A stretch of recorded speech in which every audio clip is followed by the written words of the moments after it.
حي على الفلاح.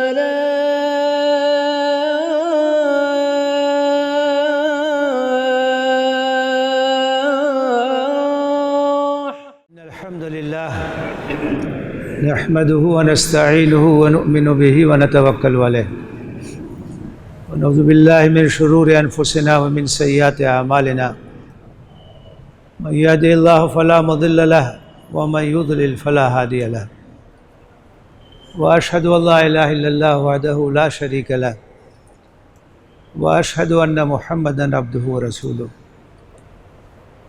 اللهم صل وسلم وبارك وانعم على عبدك ورسولك ونبيك محمد وعلى آله وأصحابه أجمعين.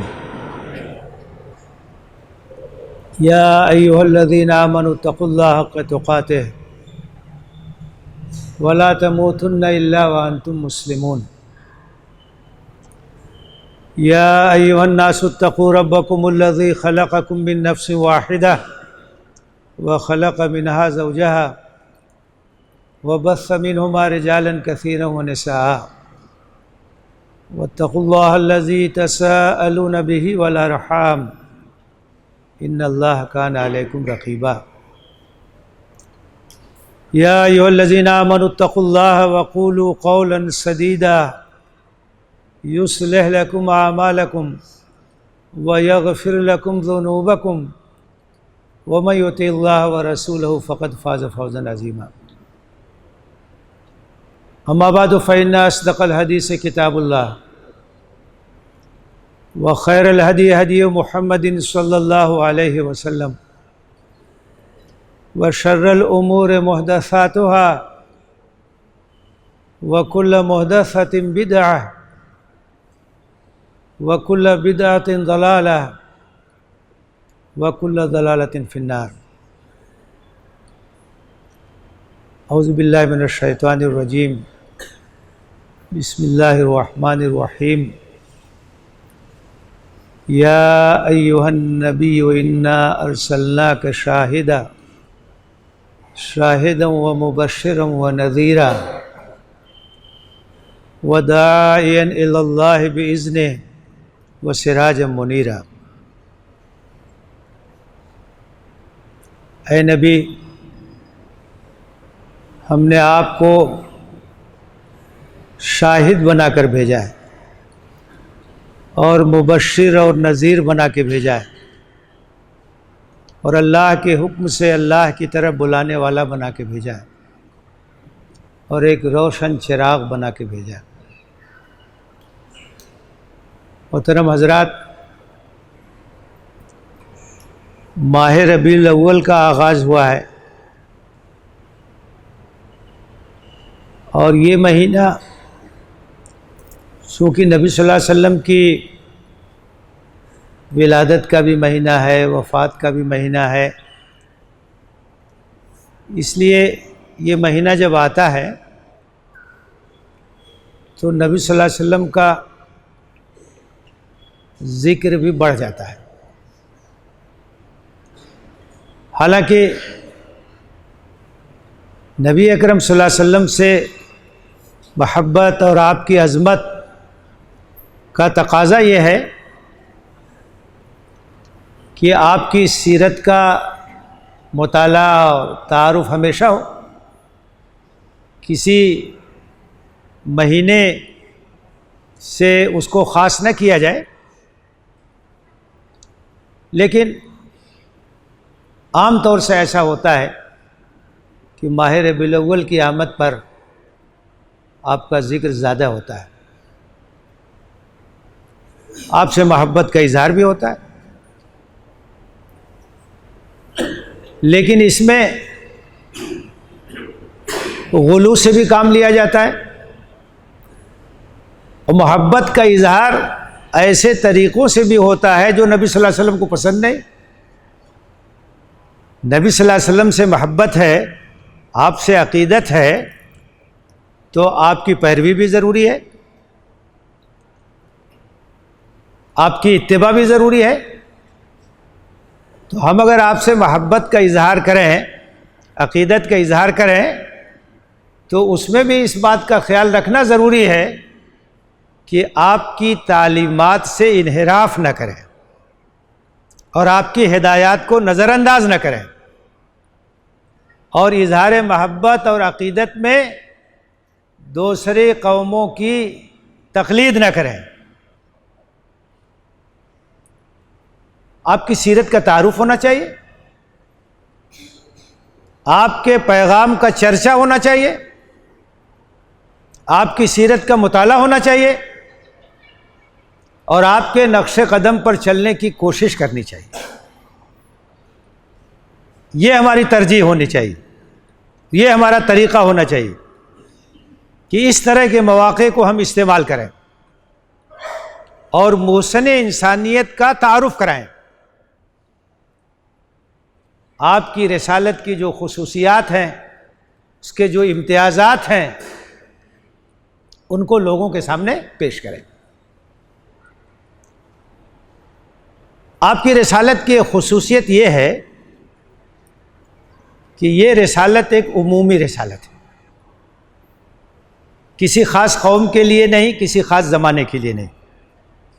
وما ارسلناک الا رحمۃ للعالمین، آپ ساری دنیا کے لیے رحمت بنا کے بھیجے گئے۔ قل یا ایھا الناس انی رسول اللہ الیکم جمیعا، اے نبی اعلان کر دیجئے کہ لوگو میں تم سب کی طرف اللہ کا رسول بنا کے بھیجا گیا ہوں۔ یہ ایک امتیازی شان ہے کہ نبی صلی اللہ علیہ وسلم کی رسالت سب کے لیے، آپ سب کے رسول ہیں۔ آپ کی رسالت کسی خاص قوم کے لیے نہیں، کسی خاص خطے کے لیے نہیں، کسی خاص زمانے کے لیے نہیں۔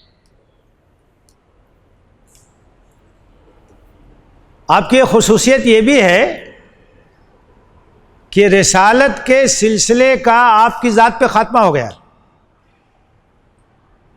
ما کان محمد ابا احد من رجالکم ولکن رسول اللہ وخاتم النبیین، آپ صرف رسول نہیں ہیں بلکہ آخری رسول ہیں۔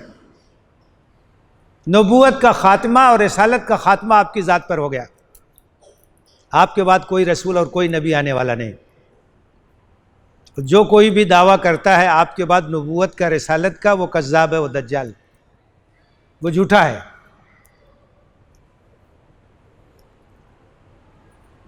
ایک خصوصیت یہ بھی ہے کہ آپ کی سیرت بالکل محفوظ ہے، مستند ہے، آپ اس سے استفادہ کر سکتے ہیں، آن دے ریکارڈ ہے۔ سیرت کا سب سے بڑا ماخذ قرآن مجید ہے۔ سیرت کا مطالعہ کرنے کے لیے جو سب سے اہم سورس ہے، سب سے اہم ماخذ ہے، وہ قرآن مجید ہے۔ قرآن مجید میں آپ کے اوصاف کا ذکر ہے، آپ کے فرائض کا ذکر ہے، آپ کی صفات کا ذکر ہے، آپ کے اخلاق کا ذکر ہے، اور اس کے بعد سیرت پر عہد اول سے لے کے آج تک مسلسل کتابیں لکھی جا رہی ہیں اور لکھی جاتی رہیں گی، بے شمار کتابیں دنیا کے ہر زبان میں۔ نبی صلی اللہ علیہ وسلم کی زندگی کا ایک ایک صفحہ روشن ہے، کتاب زندگی کا ایک ایک صفحہ روشن ہے، ولادت سے لے کے وفات تک۔ آپ کا بچپن کہاں گزرا، آپ کی پرورش کہاں ہوئی، نبوت سے پہلے کے حالات، نبوت کے بعد مکی زندگی، ہجرت کے بعد مدنی زندگی، آپ کا سفر، آپ کا حضر، گھر کے اندر، گھر کے باہر، کوئی چیز ایسی نہیں ہے جو مخفی ہو، ہر چیز بالکل روشن، مستند، اتھینٹک، تمام چیزیں بالکل اطمینان کے ساتھ ایک ایک چیز کے بارے میں آپ دیکھ سکتے ہیں، مطالعہ کر سکتے ہیں۔ یہ بھی خصوصیت ہے آپ کی۔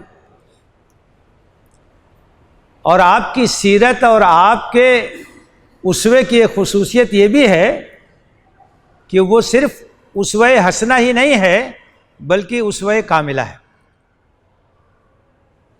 ایک ایسا نمونہ ہے جو مکمل ہے، کمپلیٹ ہے، جس پہلو سے بھی آپ روشنی حاصل کرنا چاہیں آپ کو روشنی مل جائے گی۔ ایک داعی کی حیثیت سے دیکھنا ہو کہ دعوت کا کام کیسے کیا جاتا ہے اور کس طرح سے مدعو کو مخاطب کیا جاتا ہے، تو نبی صلی اللہ علیہ وسلم کی سیرت موجود ہے۔ ایک مربی کی حیثیت سے دیکھنا ہو کہ تربیت کیسے کی جاتی ہے، ایک نسل کو کیسے تیار کیا جاتا ہے، تو دیکھ لیجئے صحابہ کو آپ نے کیسے تیار کیا، قرآن کی چلتی پھرتی تصویر بنا دیا۔ ایک معلم کی حیثیت سے دیکھنا ہو تعلیم کیسے دی جاتی ہے، تعلیم کے آداب کیا ہے، تو آپ نے تو فرمایا کہ انما بعثت معلما، میں تو معلم بنا کے بھیجا گیا ہوں۔ آج بہت تحقیق ہو رہی ہے، بہت ریسرچ کا کام ہو رہا ہے طریقۂ تدریس پر، ایجوکیشن کے سسٹم پر، تعلیم کے طریقوں پر، اور وہ تمام چیزیں سیرت نبوی میں موجود ہیں، نبی اکرم صلی اللہ علیہ وسلم کی تعلیم کا طریقہ۔ آج کل لوگ کہتے ہیں کہ سوال کرنا چاہیے بچوں کو متوجہ کرنے کے لیے تاکہ ان کی توجہ آپ کی طرف مبذول ہو جائے۔ آپ سیرت پڑھیے، نبی صلی اللہ علیہ وسلم اسی طرح سے تعلیم دیتے تھے۔ ایک بار آپ نے کہا، صحابہ بیٹھے ہوئے تھے، ان من الشجر شجرۃ لا يسقط ورقها وانها لمثل المؤمن فحدثوني ما هي۔ آپ نے کہا درختوں میں سے ایک درخت ایسا ہے جس کے پتے نہیں گرتے، اور اس درخت کی مثال مومن جیسی ہے، مومن اسی درخت جیسا ہے، بتاؤ کون سا درخت؟ ایک سوال رکھ دیا آپ نے۔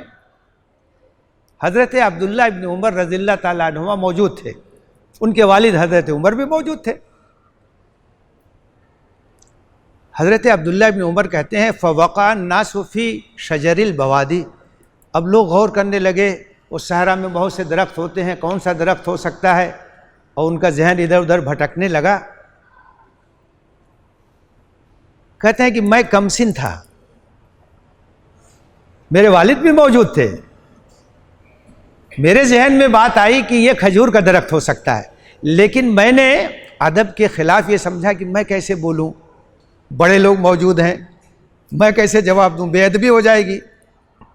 لوگوں نے کہا کہ اللہ کے رسول صلی اللہ علیہ وسلم آپ ہی بتائیے۔ آپ نے کہا کھجور کا درخت۔ تو بعد میں حضرت ابن عمر نے اپنے والد سے کہا کہ میرے ذہن میں یہ جواب آیا تھا لیکن میں ادب کی وجہ سے بولا نہیں۔ تو حضرت عمر نے کہا بیٹا اگر تو بول دیتا تو مجھے بڑی خوشی ہوتی۔ بیٹا جب ترقی کرتا ہے تو باپ کو بہت خوشی ہوتی ہے، کہیں آگے بڑھتا ہے، کسی میدان میں آگے جاتا ہے، اس کو بہت مسرت ہوتی۔ تو حضرت عمر نے کہا کہ بیٹے اگر تم بول دیتے تو مجھے بڑی خوشی ہوتی۔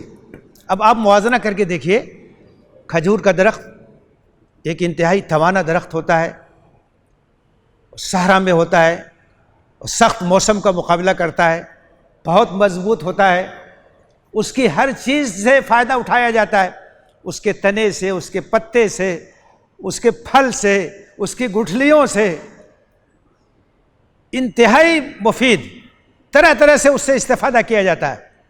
تو آپ نے مثال کے ذریعے سمجھایا کہ مومن کی مثال ایسے ہی ہے کہ وہ انتہائی باحوصلہ ہوتا ہے، اس کے اندر استقامت ہوتی ہے، حالات کے تھپڑوں کا مقابلہ کر سکتا ہے، نفع بخش ہوتا ہے اپنے گھر کے لیے، اپنے سماج کے لیے، انسانیت کے لیے، اس کی ذات ایک نفع بخش ذات ہوتی ہے۔ تو ایک معلم کی حیثیت سے دیکھیے تو نبی صلی اللہ علیہ وسلم کی سیرت میں رہنمائی موجود ہے۔ ایک باپ کی حیثیت سے اگر دیکھنا ہو تو نبی صلی اللہ علیہ وسلم کی شفقت دیکھیے، آپ کی مہربانی دیکھیے، آپ نے اپنی اولاد کی تربیت کس طریقے سے کی۔ ایک شوہر کی حیثیت سے دیکھنا ہو تو امہات المومنین کے ساتھ آپ کا کیا سلوک تھا، خیرکم خیرکم لأہلہ وانا خیرکم لأہلی۔ ایک بالکل مکمل سیرت ہے، بہترین سیرت ہے، کمپلیٹ سیرت ہے، جس پہلو سے چاہے آپ کو روشنی مل جائے گی۔ یہ سب خصوصیات ہیں، اس لیے سیرت کا مطالعہ کرنا چاہیے، سیرت سے استفادہ کرنا چاہیے زیادہ سے زیادہ. جتنا ہم پڑھیں گے اتنا آپ سے محبت پیدا ہوگی، کیونکہ آپ کے کارنامے سامنے آئیں گے، آپ کی قربانیاں سامنے آئیں گی. انسانوں کی ہدایت کے لیے آپ نے کتنی قربانی جھیلی، کیا کچھ نہیں کیا، کیا کیا گوارا کیا.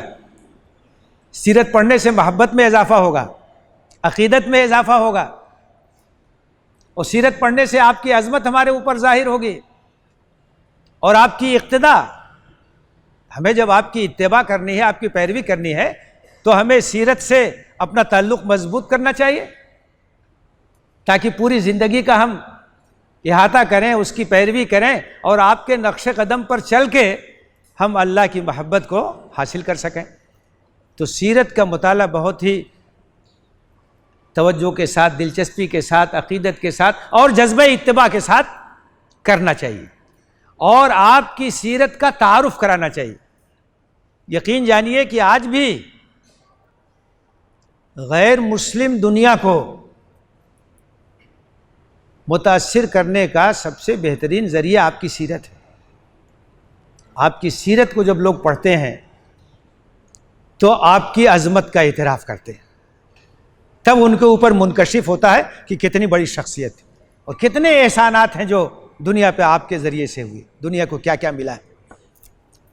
تو جتنا سیرت کا تعارف ہوگا وہ غلط فہمیاں دور ہوں گی اور لوگ اسلام سے قریب آئیں گے، اسلام کو سمجھنے کا ان کو موقع ملے گا. تو اس طرح کے جو مواقع ہیں ان کا استعمال سیرت نبوی کے تعارف کے لیے ہونا چاہیے. زیادہ سے زیادہ مختلف انداز سے سیرت پہ مضامین ہوں، سیرت پر مقابلے ہوں، سیرت پہ تقریریں ہوں، سیرت پر پمفلیٹ تقسیم کیے جائیں، کتابیں تقسیم کیے جائیں، مختلف انداز سے سوشل میڈیا کا استعمال کیا جائے، پیغامات کے ذریعے سے آپ کی کوئی بات پہنچا دی جائے، آپ کی سیرت کا کوئی پہلو پہنچا دیا جائے،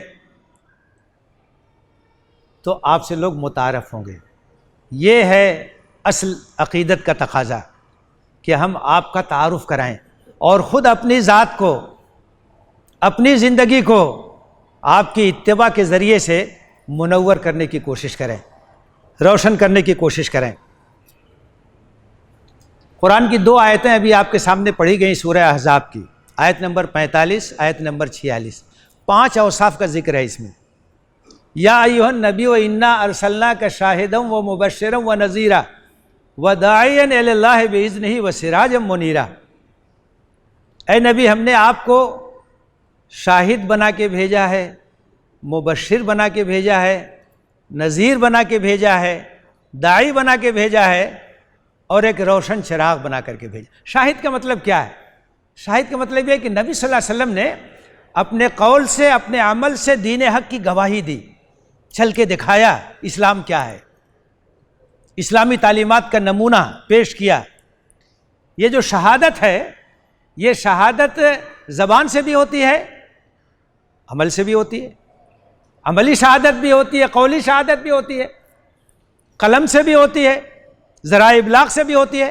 آپ پہنچائیں اسلام کی باتوں کو، تعارف کرائیں اور آپ کی زندگی اسلام کے مطابق ہو. تو قرآن مجید میں مسلمانوں کو خطاب کر کے کہا گیا ہے وَكَذَلِكَ جَعَلْنَاكُمْ أُمَّةً وَسَطًا لِتَكُونُوا شُهَدَاءَ عَلَى النَّاسِ وَيَكُونَ الرَّسُولُ عَلَيْكُمْ شَهِيدًا. ہم نے تم کو امت وسط بنایا تاکہ تم لوگوں پر دین حق کے گواہ بنو اور رسول تم پر گواہ بنے. جس طرح سے رسول نے اپنے قول اور عمل سے دین حق کی گواہی دی، اسی طرح سے تم دنیا کے سامنے گواہی پیش کرو. یہ مسلمان کی ذمہ داری.